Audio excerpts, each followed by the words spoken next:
the biggest mistake I made was I picked some people. I picked some great people, but you don't think about that.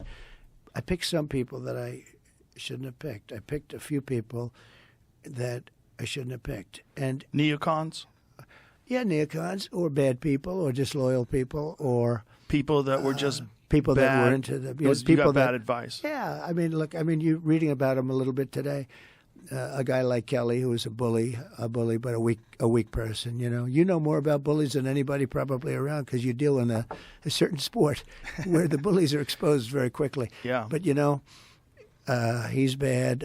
Bolton was an idiot, but he was great for me because I'd go in with a guy like a John Bolton. John Bolton. A friend of mine called me up. I was picking Bolton, and he's a very smart guy. His name is Phil Ruffin. He's a very rich guy from Las Vegas.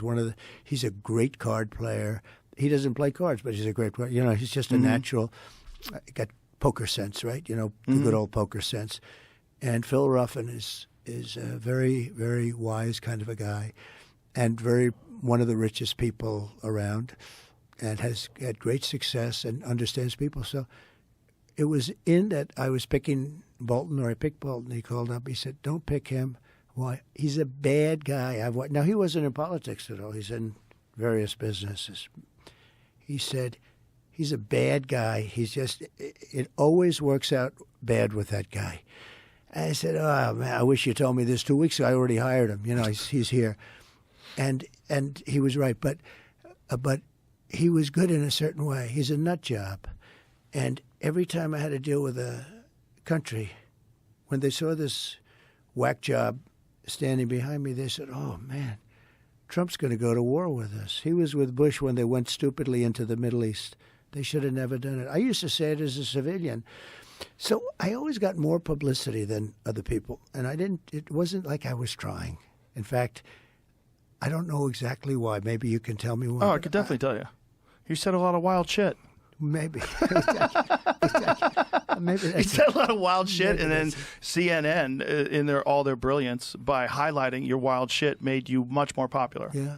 And they boosted you in the polls because people were tired of someone talking in this bullshit, pre-prepared politician lingo.